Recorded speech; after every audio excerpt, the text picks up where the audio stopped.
Setuju, dan saya kan sempat dampingin polisi yang coba mengungkap bahwa di tempatnya dia dikondisikan oleh pimpinan polisi di tempatnya dia untuk memenangkan kelompoknya Jokowi waktu itu. Iya, dan Anda Dan si polisinya malah ditekan dan juga dilaporkan, dikenain proses hukum. Dan saya dengar Anda mau diajukan ke Mahkamah Konstitusi waktu itu sebagai saksi, tapi nggak jadi. Saya nggak mau. Karena hanya mendengar omongan. Satu, karena saya merasa bahwa timnya 02 nggak punya manajemen penanganan kasus yang baik. Oke. Yang kedua, yang pantas jadi saksi juga adalah si polisinya. Iya. Yang ketiga, saya juga punya sejumlah catatan terhadap beneficiary owner dari 02, itu si Prabowo. Saya punya sejumlah kesimpulan ya, yang menurut saya kesimpulan ini juga bisa digoyahkan gitu. Polisi itu, karena situasi yang tidak profesional ini merebak luas dan harus kayak semacam ngerti tone atau kliknya, harus ngeklik dengan istana, akhirnya memunculkan sejumlah kesimpulan. Satu, polisi itu dalam penegakan hukum dia hanya akan bekerja kalau ada tekanan publik, disuruh sama atasannya, ya, dan main kekuasaan. Dalam beberapa kasus ada uangnya. Saya dulu pernah dilibatkan dalam satu tim di Mabes Polri, namanya reformasi birokrasi. Tapi memang terlalu ruwet akhirnya, karena bahannya tebel, melibatkan hampir semua pimpinan di Mabes Polri. Yang orang sipil dari luar polisinya cuma mungkin 3-4 orang. Tapi mau bergeraknya juga susah. Gitu. Tapi akhirnya nggak jalan. Gitu. Nah, sekarang ini isu besarnya adalah politisasi terhadap polisi itu sendiri. Dan saya tahu betul, saya ngobrol sama... Jadi politisasi from within sama from outside, ya kan? Iya, gangguan dan godaan dari luar juga besar. Karena polisi megang senjata, megang kewenangan. Iya, yang paling penting adalah dia bisa menyatakan orang menjadi tersangka atau tidak, kan? Iya. Gitu. Nah, itu tadi yang kewenangan tadi berlebihan. Misalnya kalau di luar negeri itu kan ketika orang ditetapkan oleh polisi melakukan tindak pidana, kalau di luar negeri kan harus dibawa ke pengadilan. Diuji, hakim nanya mana buktinya, nanti hakim memutuskan ditahan atau enggak. Nah, polisi hari ini di sini menikmati kewenangan hakim itu yang ada di dia. Menurut saya leadership dari orang nomor 1 di Republik ini. Ya kalau itu nggak usah dibahas lah, itu udah banyak bukunya udah kan. Lalu leadership dari si Polri sendiri. Kapolri. Jadi harus menemukan sosok seseorang yang memang punya pemahaman yang baik. Satu, yang kedua punya pengalaman. Yang ketiga justru yang sebetulnya punya catatan tidak berpihak atau main pada kelompok-kelompok tertentu.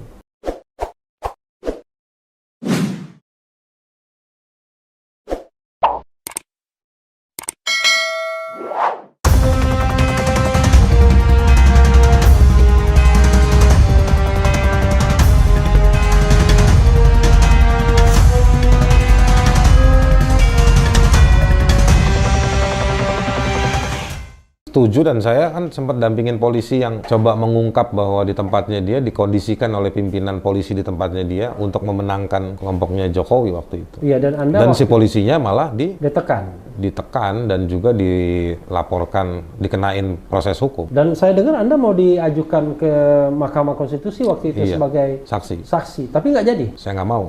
Karena hanya mendengar omongan. Satu, karena saya merasa bahwa timnya 02 nggak punya manajemen penanganan kasus yang baik. Yang kedua, yang pantas jadi saksi juga adalah si polisinya. Yang ketiga, saya juga punya sejumlah catatan terhadap beneficiary owner dari 02, itu si Prabowo. Beneficiary owner.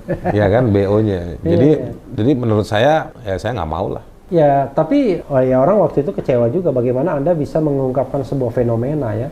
Banyak yang meyakini soal seperti itu, tapi susah sekali untuk membuktikannya akhirnya. Ya terus terang, Sobat Era sekalian, ini juga kan menjadi kegelisahan kita semua ya. Selain tadi soal kebebasan berpendapat, juga soal netralitas TNI Polri ya. Menurut Anda, apa ya yang sebaiknya dilakukan oleh polisi kita, oleh pemerintahan Jokowi, agar kita betul-betul memiliki polisi yang walaupun secara struktural dia di bawah seorang presiden, tapi dia bertindak independen tapi profesional. Independen, profesional, dan netral.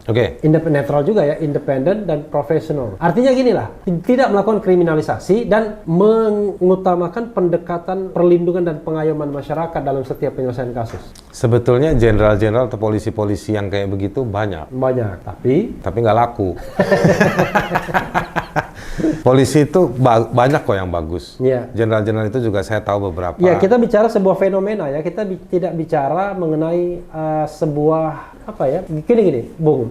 Kadang-kadang masyarakat termasuk institusi itu nggak terlalu paham juga bahwa ketika kita mengkritik DPR, mengkritik Polri, mengkritik istana, itu adalah bagian dari hak masyarakat untuk banyak polisi juga yang servis yang baik kan begitu. nggak setuju sama kita. Iya. Tapi begini, saya punya sejumlah kesimpulan ya, yang menurut saya kesimpulan ini juga bisa digoyahkan gitu. Polisi itu karena situasi yang tidak profesional ini merebak luas dan harus kayak semacam ngerti tone atau kliknya, harus ngeklik dengan istana, akhirnya memunculkan sejumlah kesimpulan. Satu, polisi itu dalam penegakan hukum dia hanya akan bekerja kalau ada tiga, ada tekanan publik, Oke. disuruh sama atasannya, Ya, dan sign kekuasaan. dalam beberapa kasus ada uangnya. Oke. Jadi atasan itu bisa saja kekuasaan ya. Ya, kalau kasusnya sebesar apa atau sekecil apa, cukup sampai kekuasaan yang mana. Oke. Jadi seringkali kita ketemu Dan sama... Anda biasa menggunakan tekanan publik ya? Enggak, dalam kerja saya belakangan ini urusan sama polisi, saya ada beberapa yang Link muncul dengan lewat tekanan publik. Tapi itu bukan saya mengorganisir media atau publik untuk menekan, enggak. Tapi memang kasusnya punya magnitud di publik. Ya, walaupun Anda nggak ngomong, tetap ada Tetap. public interest-nya di situ ya. Ada public interest-nya. Tapi juga saya punya banyak kasus yang saya nggak pernah buka ke publik, atau memang saya nggak kasih ini ke publik. Iya. Dan saya masih bertahan untuk melawan atau mencoba komunikasi dengan polisi. Gitu. Kasusnya ngeri-ngeri juga. Tapi saya coba tetap bicara sama pimpinan-pimpinan polisi atau pimpinan dalam otoritas yang nanganin kasus itu. Anda nggak diancam? Sesuatu yang tidak diharapkan terjadi. Tindakannya nggak melulu berupa ancaman. Ya. Misalnya menghindar supaya nggak ngerespon. Oke. Penghindaran Ya. ya. Atau persuasi. Oke. Tapi persuasi masih saya bisa handle dalam rangka coba dialog, ini gimana nih gitu. Maksudnya, Tapi nggak ngerti saya, persuasi itu... persuasi untuk jangan lakukan itu dong, Iya, Haris. tapi kan kalau persuasi verbal kan nggak ada masalah. Tapi kalau ada... Kan ini bicara kewenangan toh. Iya, ada yang Kalau dibawa- kewenangan, kita kadang-kadang bingung nih apa tugasnya polisi jadi ngomongin kayak begini, kan kadang-kadang begitu. Iya. Nah, tetapi ada juga sih, saya merasakan polisi yang profesional, baik. Oke. Cukup oke lah, dan itu terjadi. Tapi ya di situ juga kasih gambaran ke saya bahwa di dalam polisi ini juga nggak solid. Ada rejim pendekatan tertentu, ada kelompok yang memang pilihan tindakannya seperti ini. Dan akhirnya kesimpulannya lagi lebih abstrak, lebih tinggi lagi. Jadi kita nggak tahu sebetulnya Bagaimana petanya? standar penanganan Oke. atau pelayanan di dalam polisi Oke. kepada seseorang atau satu kelompok dalam menangani masalah. Kan ada standar kasus seperti apa yang ditangani. Tetapi itu satu hal, tapi ketika ditangani, responnya, pelayanannya seperti apa juga kita nggak ngerti. Ya, sebenarnya paling nyata adalah ya Undang-Undang ITE itu ya. Siapa yang mengadu, siapa yang Betul. merespons itu nggak standar gitu ya. Nggak ada Termasuk standar. juga tindak lanjutnya. Ada yang langsung ditangkap, ada yang Betul. barangkali cuma ditanya-tanya dulu ya kan. Ada yang cuma bisa dilihat dulu nih kalau dia ditindak nanti dia responnya seperti apa, kayak gitu. Nah, ini Atau testing the water bahasa canggihnya. testing the water. Nah, jadi menurut saya memang polisi ini menarik. Ya. Dulu kita rame soal reformasi polisi. Iya. Saya dulu pernah dilibatkan dalam satu tim di Mabes Polri, Oke. namanya reformasi birokrasi. Oke. Tapi memang terlalu ruwet akhirnya, karena bahannya tebel, melibatkan hampir semua pimpinan di Mabes Polri. Iya. Yang orang sipil dari luar polisinya cuma mungkin 3-4 orang.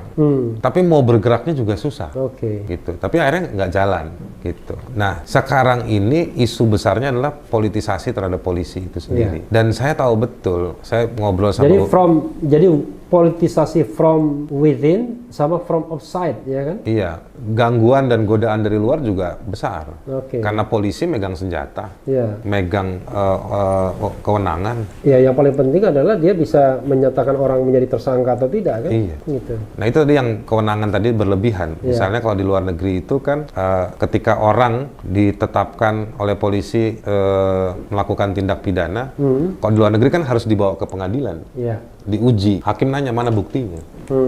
Nanti hakim memutuskan ditahan atau enggak. Iya. Nah, polisi hari ini di sini menikmati kewenangan hakim itu yang ada di dia. Dia bisa subjektif ya. Iya. Anda bisa dinyatakan sebagai tersangka, langsung diciduk, langsung ditangkap Iya. gitu. Yang nguji mereka siapa? Iya. Wasidik atau pimpinannya. Tapi kan ada dalam satu atap yang sama. Tapi ada pra peradilan kan? Ya, tapi kan orangnya ditahan dulu. Oke, sudah terjadi itu barang ya? Udah kejadian tuh barang, Iya. udah Ya minimal 1 minggu 2 minggu sudah kena duluan karena Iya. proses pra peradilan kan juga ya 1 minggu 2 minggu. Sekarang kalau ada orang di desa di pulau pulau kecil mau Ya. nyari lawyer seorang Refli Harun susah. Ya seperti ya, Buton sama yang itu. Gimana nasibnya sekarang? Yang mana nih? Yang Buton, Ruslan Buton. Oke, Nah, saya nggak tahu nasibnya gimana. Kayaknya sudah diadili kayaknya. Ya dia dia diadili. anu Tapi ya. dia itu pelaku penyiksaan juga tuh. Iya. Ya tapi itu another story kan. Kadang-kadang Teman-teman Kontras itu ngurusin kasus ya. orang yang disiksa sampai mati, pelakunya si orang itu. Oke. Ya tapi itu, Itu kan, dia makanya tadi tuh. Kita kan jadi nggak kasus, itu kasus lain kan. kasus lain jadi gini, ada praktek kekerasan yang gagal dicegah dan akhirnya pelakunya melakukan sesuatu yang kemudian dibilang melakukan kesalahan. Concern teman-teman di Kontras begini loh, kenapa kok ditahan pas lagi dia ngeritik? Iya. Tapi ketika dia melakukan penyiksaan dia nggak ditahan. Oke. Itu karena penegakan hukum nggak bisa lurus. Oke. Terlalu memilih. Tadi belum dijawab apa Apa yang harus itu? dilakukan oleh polisi Oke. ini agar dia tadi tetap profesional, ya kan? Dan independen. Tetap netral dan profesional. Karena kan kita nggak bisa mengubah struktur ketatanegaraan. Mungkin kemarin diubahnya dengan endorsement. Kalau ya. saya saranin, pendapat saya kalau mau cepet ya dan penting Nah, harus tadi saya ada belum minum lah. Minum. Ayo. Saya tuan rumah. Menurut saya Iya. leadership. Nah, Gitu. leadership dari orang nomor 1 di Republik ini. Ya kalau itu nggak usah dibahas lah, itu udah banyak Banyak. bukunya udah kan. Ya, lalu leadership dari si Polri sendiri. Kapolri. Kapolri. Jadi harus menemukan sosok seseorang Iya. yang memang punya pemahaman yang baik. Satu, yang kedua punya pengalaman. Yang ketiga justru yang sebetulnya punya catatan tidak berpihak atau main pada kelompok-kelompok tertentu.